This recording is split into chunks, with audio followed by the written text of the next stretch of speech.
Hello, Pittsburgh Steelers fans, and welcome to the Steel Syndicate podcast with myself, your host, Pittsburgh Owen, speaking to you here in the UK. And I'm joined, as always, by my co-host in the land down under, Mark. How you doing, brother? Mate, I've just finally, yesterday was the first day that I kind of thought the Steelers won.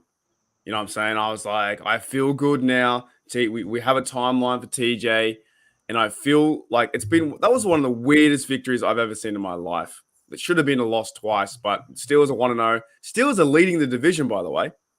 We're in front. So yeah, I'm pretty good, man. I'm pretty good.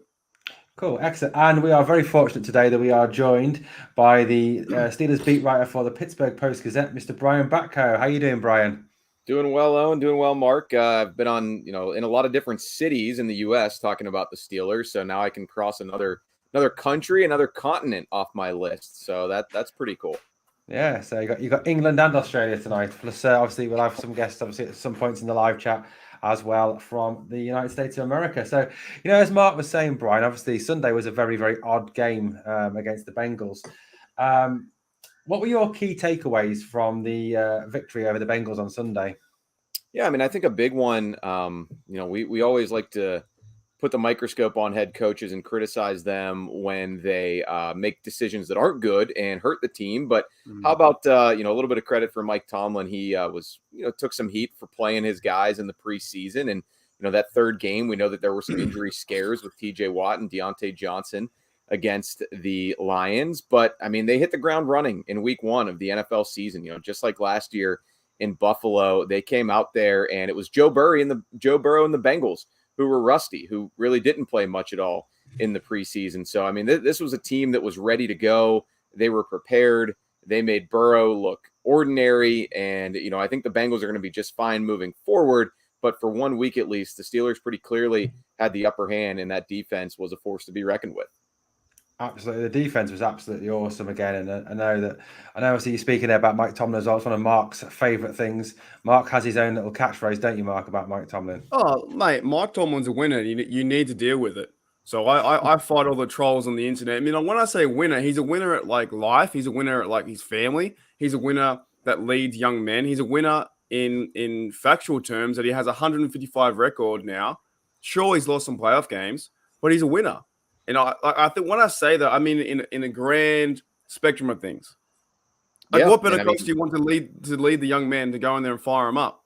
He even did that. That we can't swear on this channel, but he even did that dance, the AB dance, and he's connecting with his players. He went out and bought black Air Force Ones. I didn't know what that meaning meant until he did. Like, he's a winner. Like, people need to get that. It's not just about the playoff losses. I would love to, if I was a player, to play for that man. And I can't wait to. My goal is to go to the Hall of Fame in 2050 when he retires in 2045 to shake his hand and say thank you. That's all I want to do. Wow, I didn't know that you knew exactly what year he was going to hang it up, but I'm glad I know now, so I will start preparing. Thank you, Mark.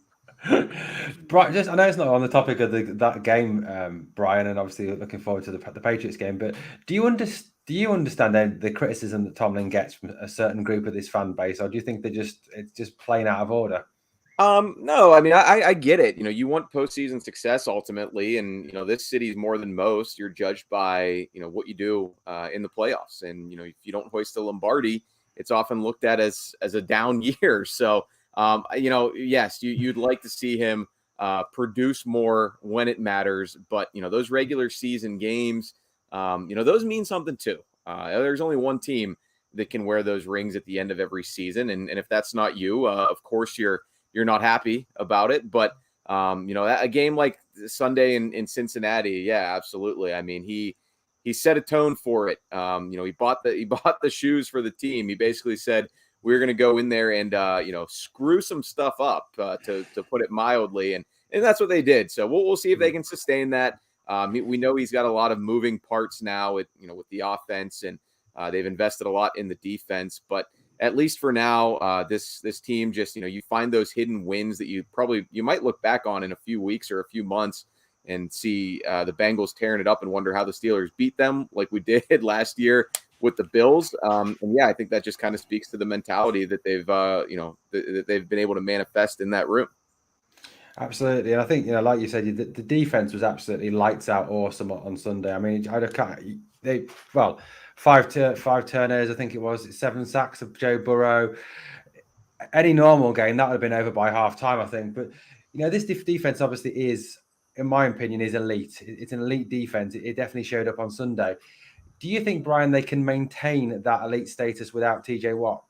Yeah, it's going to be tough. And I thought going into the season, they can be elite if the role players do their part. I think we all knew that Cam Hayward, TJ Watt, Minkah Fitzpatrick were going to do a lot of the heavy lifting.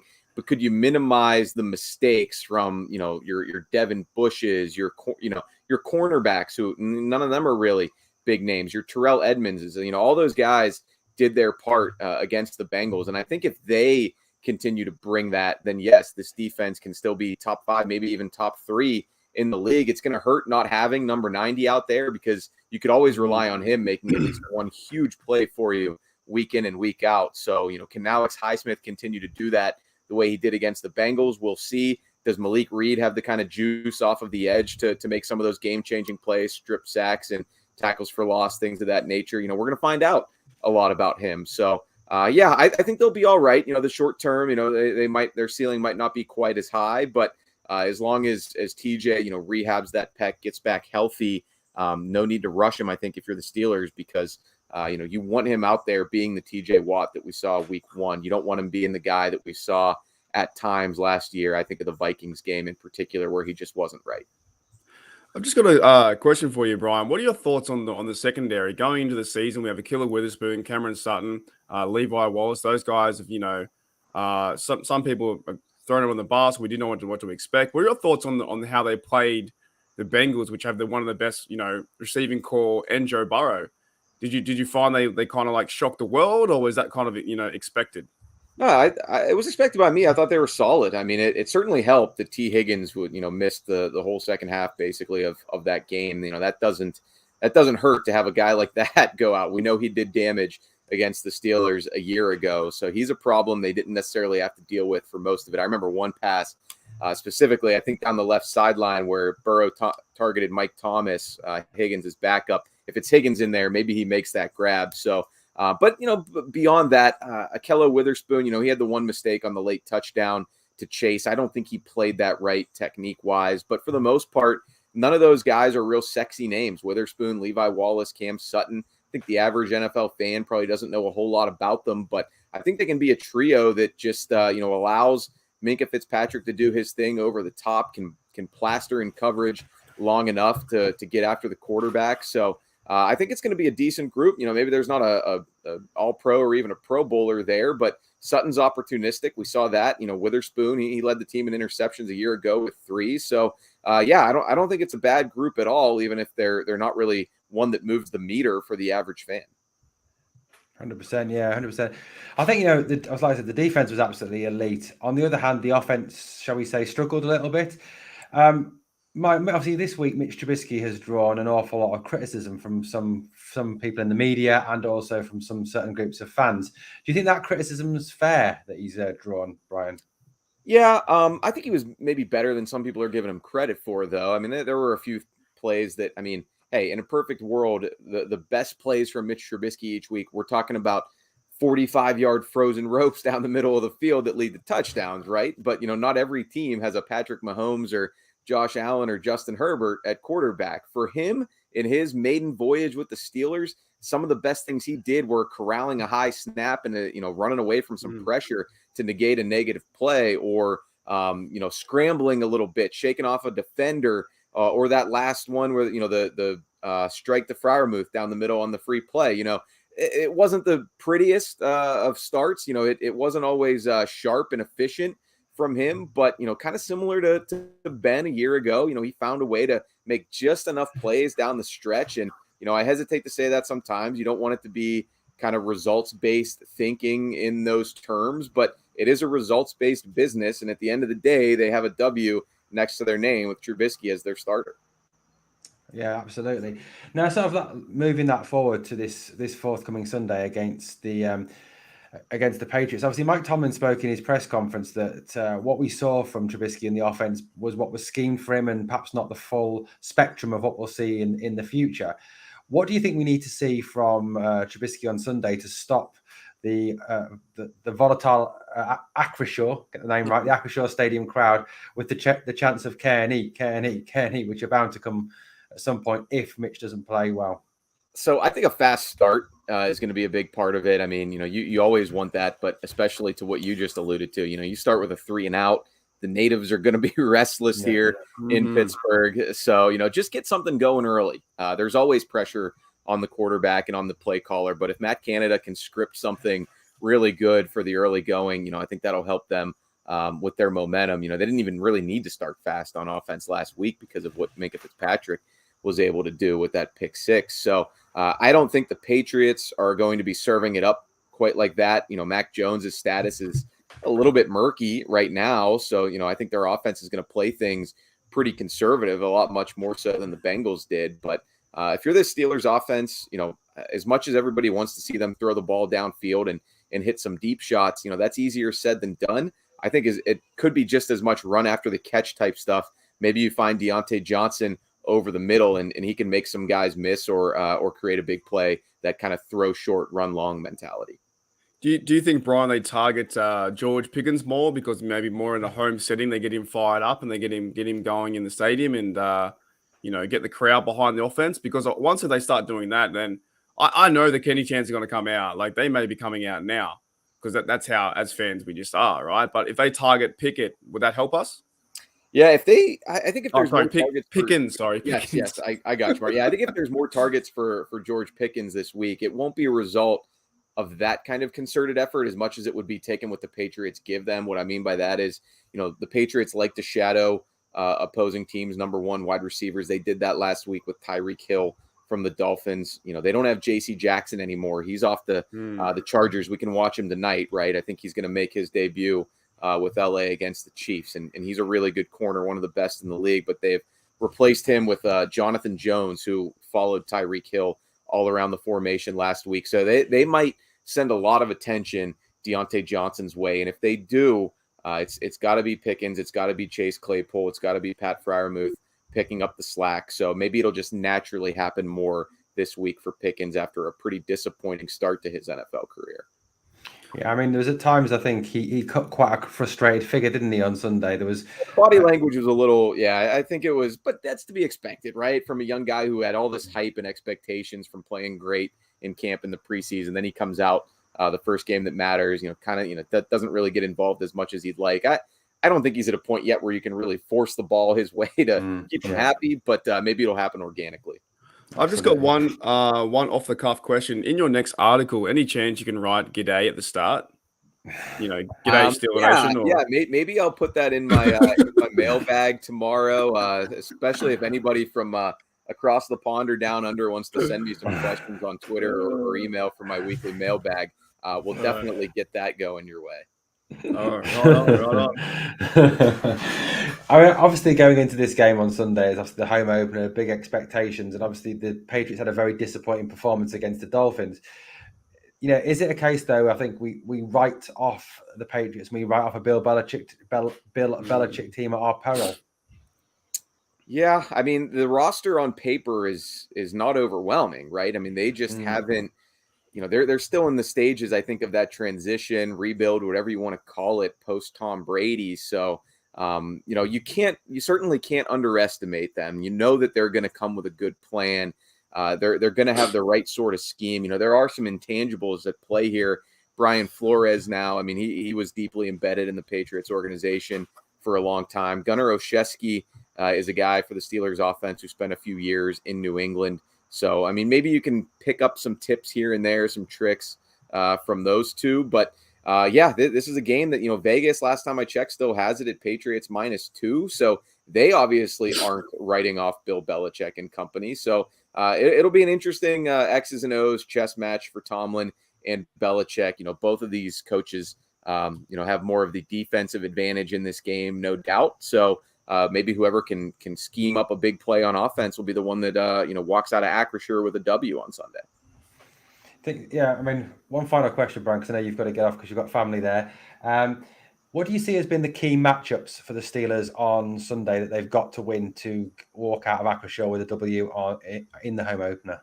So I think, as down as people are on the O-line for their run blocking against the Bengals, and it was putrid, the pass pro was better than what we had seen in the preseason.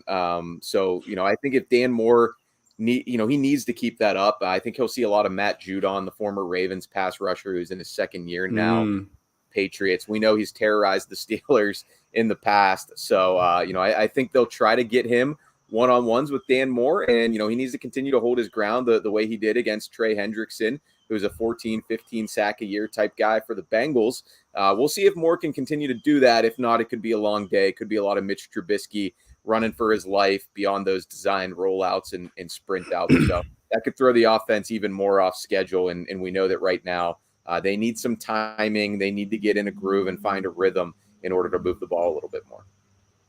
Cool. Thank you very much, sir. Brian, we're going to let you go now because I know you've got family visiting you in Pittsburgh, Pennsylvania. Thank you so much for coming on. Brian, just want to let people know where they can find you and get more of your content, please. Yeah, so you can find me on Twitter. It's just my name except no little space in there. So there you go, Brian Batko, and it's post-gazette.com. All the work from me and my colleagues there. We'll have you covered for every week of the Steelers season, as we always do. So thanks for having me on, fellas. Appreciate it. That's awesome. Thanks, Brian, so mate. You've been awesome. Thank you, Brian. Well, Mark, so Mate, some key things. It's good, wasn't it? What a legend. Some good points. Yeah. He knows his stuff. He does. Obviously, we felt very fortunate to have Brian on because obviously Brian gets to go into the locker room. He gets to go to news conferences. He gets to follow the team on the road. He gets to follow the team, obviously, at Acrisure Stadium. So to have someone who is an insider like that is really useful to get the sort of the inside track on things. Yeah, well, he knows the ins and outs. He probably knows what they eat for lunch. Probably knows what they have for dinner. Probably knows their favorite color and stuff like that. But he knows a lot what's going on with the team. And you and I are just on the outside. So it's really good to have him on the show. For us, for me being in Australia, you being in UK, it's awesome to have someone who's so connected to the team like that. That's great. 100%. So, Mark, if we sort of draw a line under last Sunday, and we'll start thinking ahead, obviously, to the big game on Sunday, the home opener at Acrisure Stadium. I mean, for a long time, this was probably the biggest matchup in the AFC, wasn't it? It was the game of the AFC when the Patriots met the Steelers. Do you agree? It used to be. I think it's the first time since 1998 that the Tom Brady or Ben Roethlisberger won't be playing. Wow. On either side. So what's that? That's more than my fandom. I've been watching since 2002. So that's a very long time. Yeah, it used to be Big Ben versus Tom Brady. And I think you're telling me off air we have a pretty abysmal record against the Patriots. They've always seemed to beat us. Of course, who remembers the Jesse James catch? That should have been a catch that would have gave us number 1 for the seed. The Joe Hayden interception where we took over Tom Brady. It's a different team now. Like like as Brian was saying, different team on offense for the New England Patriots. Like Mac Jones, I don't think he's a stellar quarterback, but he's still a guy back there that can throw it, can get mobile. They can run the football pretty well. I like Rondre. Is it Rondre Stevenson or something his name's called? I think he's a fella. Yeah, DeMondre Stevenson, I think his name is. Yeah, he's a good running back. Damian Harris, good running back too. So they have like almost a new team, but so do the Steelers really. Like we have a new team with the mystery of about Trubisky. What's going to happen with Trubisky in this offense? And now no TJ Watt. It's going to be tough to watch because I want to watch Watt play the whole season, but exciting at the same time because it's a home game. And I think this being a home game, I think is if we're playing in New England, it might be a little bit tougher, I think, without Watt. But at home, I think we have a chance. Yeah, 100% we do, yeah. I mean, Mark, what do you think? I mean, one of the things that I've heard mentioned around is that trade now by Omar Khan of getting Malik Reed from the Broncos looks even more smart now. What are your impressions on that? Yeah, well, you don't want TJ to go down, do you? But it all makes sense to bring in a guy like that where Alex Highsmith should hopefully, he played lights out. So on the other side being Malik Reed, you now have him to try and help and pass rush. But also, the fellas up front like Cameron Hayward, he was also in the pass rush too last week. So he can do it too. And if they do design some blitzes as well, they might do that with Miles Jacob Bush or something like that. I have confidence, man, in this defense because we still have Minka, we still have Cameron Hayward, guys like that. I really do. And it does suck having no TJ Watt. Like, you want him in there every single game, but it is what it is, unfortunately. And hopefully they can still pressure Mac Jones to get enough, a few sacks and fumbles, and then with turnovers, get some points. What they did last week was, I did a video about it the other day. Matt Canada offense was 23 minutes and 12 seconds on the field.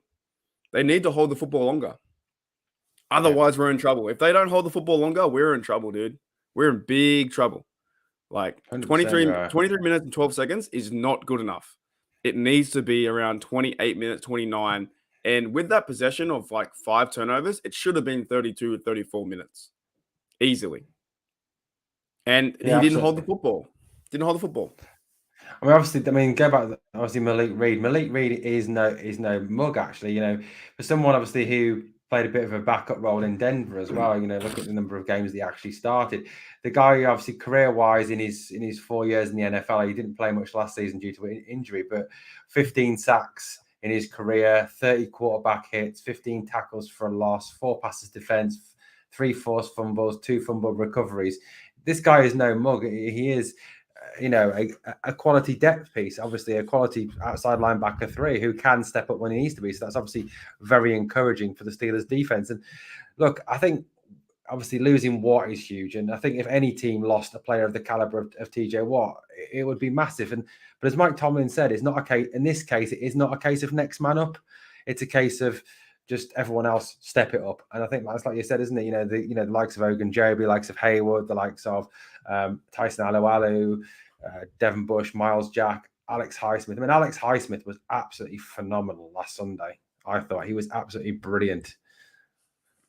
And he got overshadowed by TJ Watt's play and also the injury too. Like nobody was really talking about Highsmith because everyone's so worried about the injury, which is fair enough. But Highsmith, those kind of like spin moves and his pass rush ability, 3 sacks, I think that must have been his career highest. Like, it was fantastic. I'm not too worried about this game. I'm now happy. Like, with my fandom. Like, here's where I'm at. We know TJ Watt's timeline. Get him back. Get him healthy. We know that. That's what we know, right? But I'm still with the point of like, what is going to happen with this offense until I see how it works. The whole season to me is a mystery, because with even with last year and stuff like that, with Big Ben, you kind of knew you had a chance of what to expect with Big Ben. But this year, we don't really know that groove that they're having with the offense yet, and that kind of scares me. But I don't know. Maybe I should just settle down a bit, calm down, sit back, have a beer, and watch the game, because I just want to see him have a chance this whole year.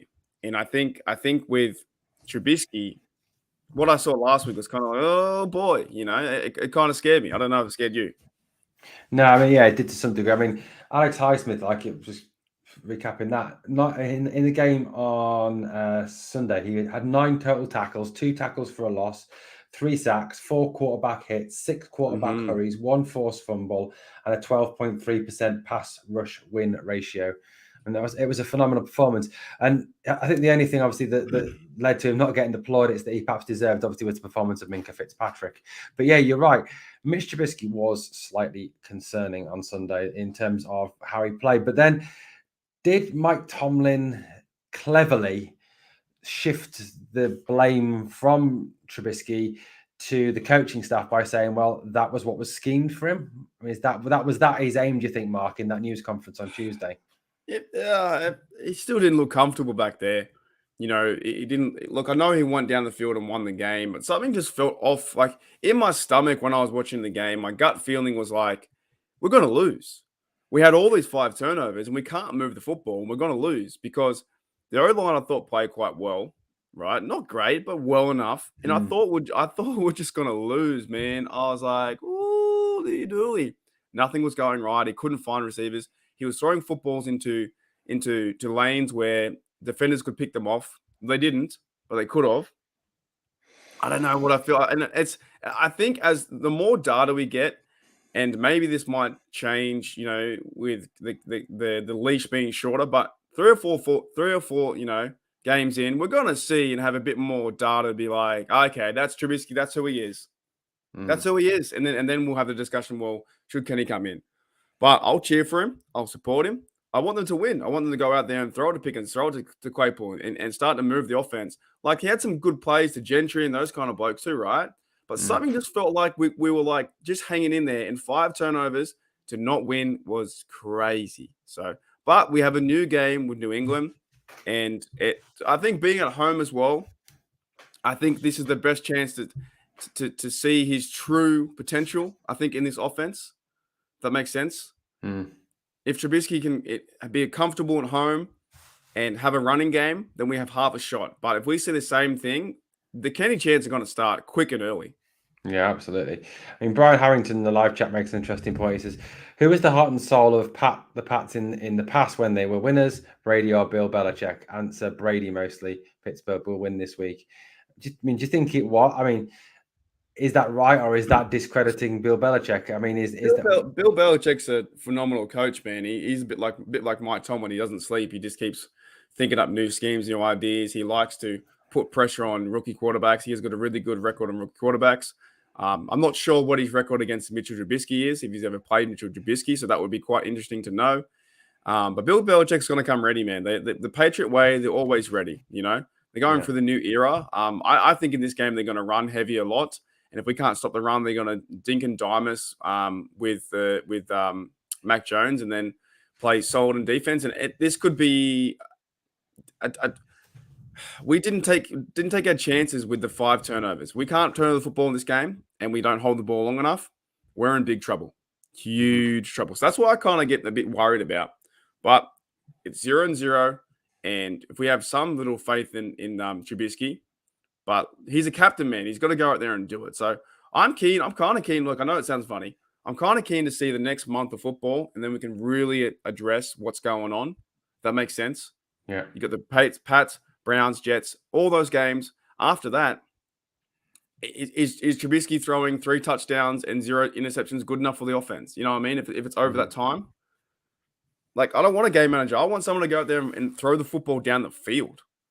I don't want a game manager. I might have said that in the offseason, but now that I know I've seen Kenny Pickett, I want someone out there to go and crush them.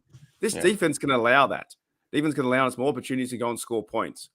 And we didn't do that. 7 points of 5 turnovers is really bad. Don't forget that, guys. That's really bad. In answer to your question about Bill Belichick and facing Mitch Trubisky, the Patriots and Bears have not met much in the last few years. The last time they played was in 2018, which would have been when Trubisky was playing for the Bears. The Patriots came out on top 38-31, so a close game. Before that was 2014, when obviously Trubisky was not the quarterback in Chicago. So he's had one game, but obviously 38-31 is an exceptionally close game, and against a Pats team at that time that would have been packed with the likes of Gronkowski, Edelman, Brady, the McCourty, was it Devin McCourty or Jason, one of the McCourty brothers, Kyle Van Noy. Yeah, Devin McCourty, Kyle Van Noy, Malcolm Butler, some very talented players. That's a very, very good. That's a decent result to lose to a team like the Patriots that close. I think, obviously this game on Sunday is going to be obviously Acrisure. Let's get the name right. Will be rocking in the first home game. Mark, who are you been looking for? Sorry, go Rockashaw.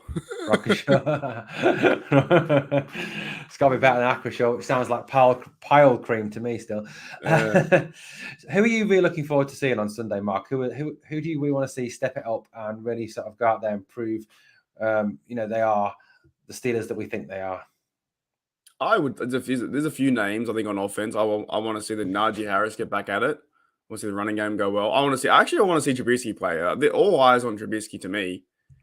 To me, it's just not good enough how you played last week. For 21 for 38 or something like that. I want to see him command the offense. I want him go be a captain. Go and win. Okay? Go and be the reason that you won the game.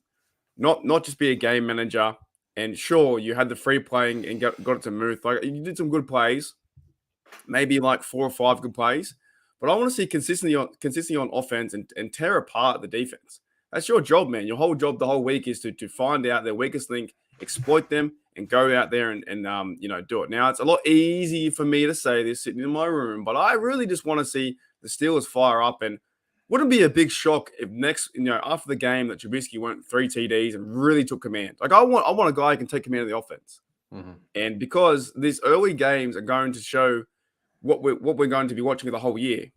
If you can't get a good start at the very beginning of the season, you're going to be watching the same thing over and over and over and over. So Trubisky, even if you have to pass to tight ends, if it's checking down to the right receiver, because we saw that with Pickett. We saw Pickett make the right decisions in preseason all the time. He stepped up in the pocket. He threw the ball to Muth. He threw footballs where they needed to go, and it looked like it was almost perfection. Trubisky looks uncomfortable. So my eyes are all on Trubisky because the whole crowd will be calling Kenny. Yeah, definitely. Reginald Rivers says his 3 players to watch on Sunday are Trubisky, Warren, and Pickens. I thought, although Jalen Warren didn't get many yards, he looked explosive. And I don't know whether you saw that block that he pulled on one of the Bengals defensive line where he absolutely laid the guy out. It was incredible. He's a true Steeler in the making. That's what I love. I love stuff like that. Doesn't care about himself, cares about the team. Warren looked awesome. Maybe they might use him more in the offense too. He looks fun to watch, man. He looks like he wants to be out there. Those are the guys I want. And also give a shout out to Devin Bush. He looked like he wanted to be out there too. Defense wise, I think we're going to be fantastic. Even without TJ, it's going to be a hard game. This is going to be a harder game than we think. And what we're the underdogs again in our own stadium at home. I don't think we have lost a home opener in I think it might be 8. Is it 8 years? I don't know what it is. Hang on, let me look that up. I mean, yeah, I've also got some points in the live chat. Brian Harrington says our defense. Oh my God, it's trying to speak French. Our defense will dominate every bit as much as this week as it did last week, as New England's offense isn't as good as Cincinnati's. I think that's a really interesting point, actually. If the Steelers' defense can go out and play as well as they did last week against the Cincinnati Bengals, you've got a situation where, there's no way that New England's offense is anywhere near to what Cincinnati's potentially is. I mean, okay, like Mark said, DeMondre Stevenson obviously is a very good running back, but so is Jay Mixon, and the Patriots certainly haven't got the receiving threat that the Bengals did. So I think Brian Harrington makes a very good point in that. I mean, does New England's offense scare you at all, Mark? Well, they got some guys. You know what I kind of find funny? That is it. Nelson Aguilar. He was the guy that was from the Eagles, right? Yeah. He's been around a very long time, hasn't he? He's a vet. He's a real vet. Yeah. Yeah, he's been around a long time. So not overly like what scares me the most is the running game. If you can't stop the run, but the defense did quite well. If they come out of the same intensity they showed with the Bengals, to stop the run, and they all want to play, they're all tackling hard, then this game's going to be in our favor. If they're just going through the motions, okay, I'm here, let's ready to play, then it's going to be tough. But do we really see Mac Jones going into Heinz Field and beating us?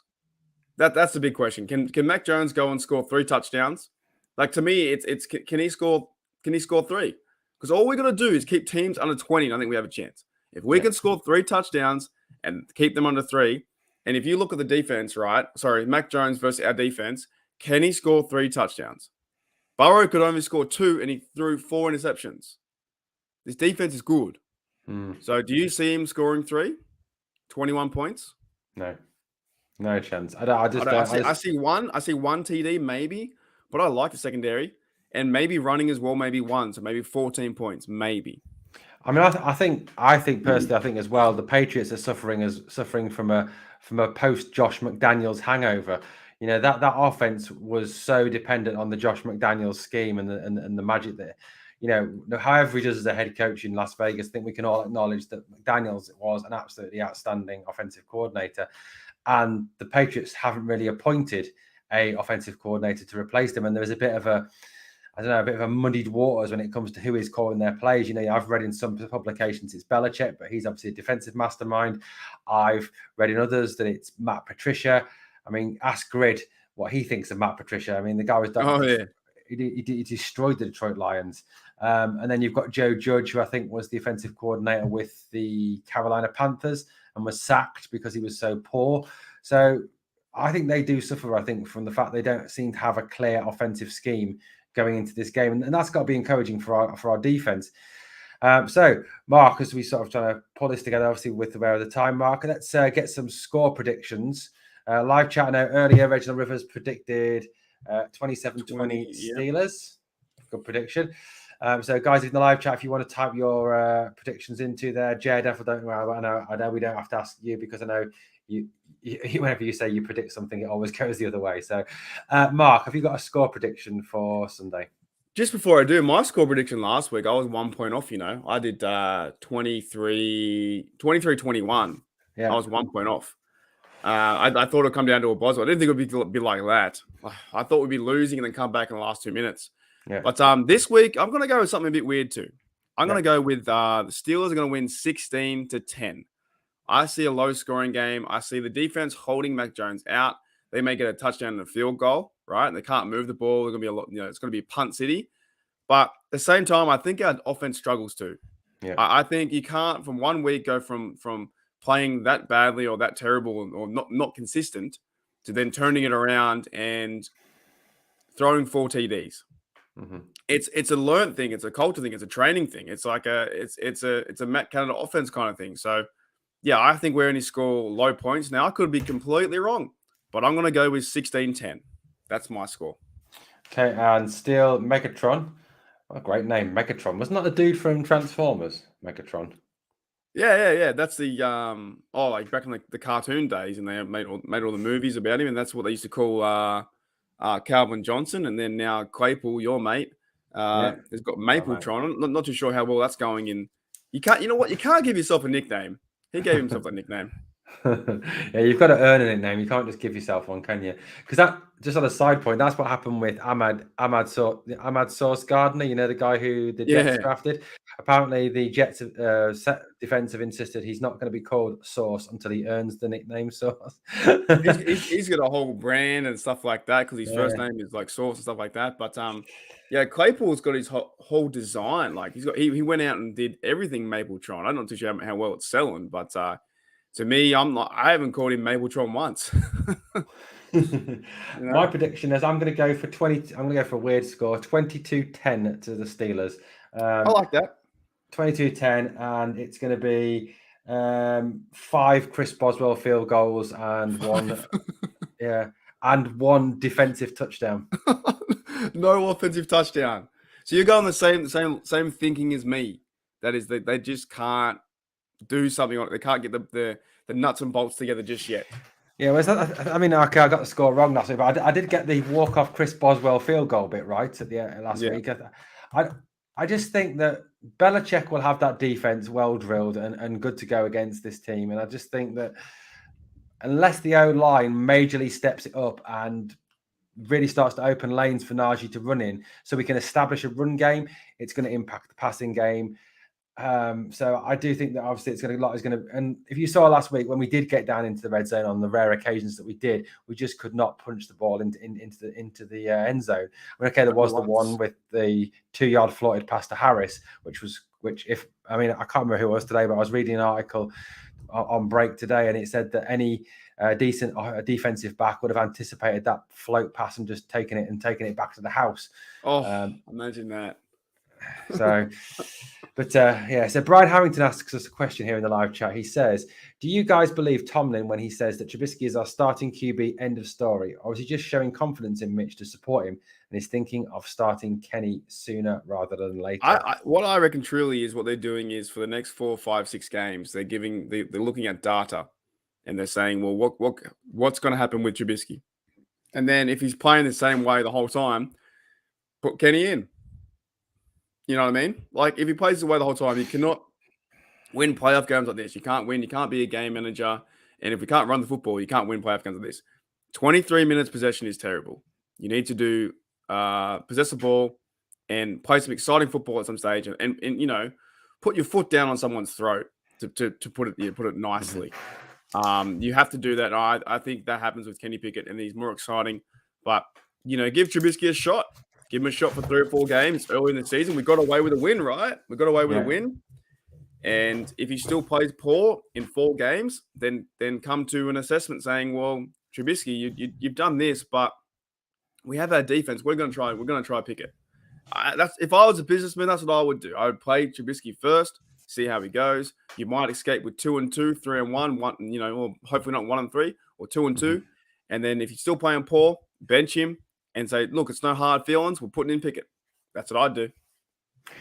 Now, I keep having this reoccurring thought, Mark. Sorry to keep going on, but I have this reoccurring thought that keeps nagging away at me now. Kenny Pickett starts week 6. Who's that? Because I think what will happen is he'll struggle the next few weeks. He'll struggle against the Pats. He'll struggle against the Browns because, as much as I hate the Browns, you've got to say they have a pretty good defense. The Jets, I think, will be that one anomaly there. The Bills, I think, will be a really, really tough test. And I think with their defense, which I saw being compared to the 85 Bears defense the other day, I think that they will probably lose that game to the Bills. And that may be the sort of the signal, the change for week 6 against the Buccaneers. Tom Brady versus Kenny Pickett. Yeah, it could do. Young guy versus old guy. Yeah, I guess Trubisky going back to the Bills too might be interesting. So I think he's here sooner rather than later.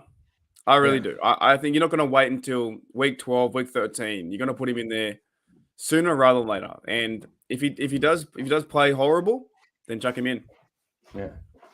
Yeah, it's interesting points to finish off on here from Brian Harrington. Mitch did look a bit lackluster last week. Reminds me of the Neil O'Donnell years when he was QB for the Steelers. We won by not making mistakes at the quarterback position. I think that about best sums up the Neil O'Donnell years without the controversy. Although I don't dislike Neil O'Donnell as much as some Steeler fans do. I've never really watched him, to be honest. I don't even. Yeah. I've never watched him. There you go. Matt Cavill says 24-16 Steelers going 4-0, and Tomlin won't start Pickett versus the Bills nor the Bucks back to back. Hey, I said in the office, you go back and look up Steel Nation Australia. I said the Steelers have a chance to go 4-0. If they beat the Bengals, they have a chance to go 4-0. Now it's a lot tougher because we haven't got TJ Watt and we're seeing where our offense is struggling. But there's a chance if we can win this game. Then a big matchup versus the Browns, and then a matchup versus the Jets at home versus Flacco. Anyone can beat Flacco. Yeah, I know we were talking earlier, weren't we, Mark? And you were saying how awful Flacco was against the Ravens. Like if you're a Jets fan, you instantly know you've got a loss. Like you're playing Flacco. Come on, man. He got go watching that game. Go watch that Ravens game. The Ravens defense is for real, and they absolutely lit him up. You think we got problems with Trubisky? They got Flacco. 100%. Okay, Mark. So do you know what, Mark? In a week's time, we'll be sitting here, maybe talking ahead of the Browns game. That's true. Yeah, we might do a live. That's a good idea. You want to do a live just before? Yeah, that'd be a good idea. Yeah, we can get everyone revved up, ready for the game. So yeah, I didn't even think about that. That's a good idea. Syndicate podcast next week before the Browns game. Wow. Yeah, we'll do a 6-hour live. Great, I love that. Okay, guys, we're going to wrap it up there tonight. Thank you so much to everyone in the live chat. Thank you for all your contributions. Thank you for your questions and your comments. It's fantastic having you all on board.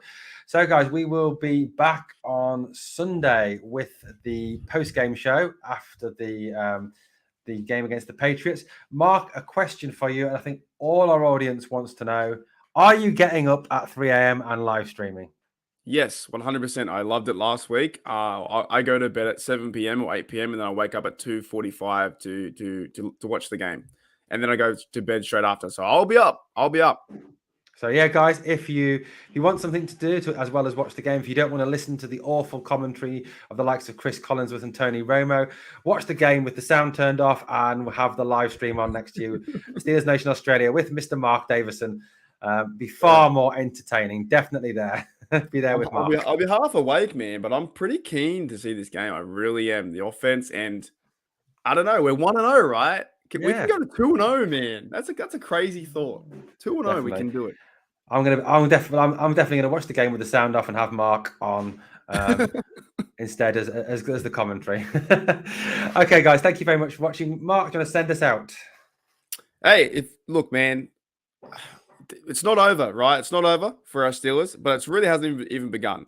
If Trubisky can have a chance to play some good football, then our defense have a chance. So thanks everyone for checking out Steelers Syndicate Podcast. As always, here we go, Steelers. Here we go.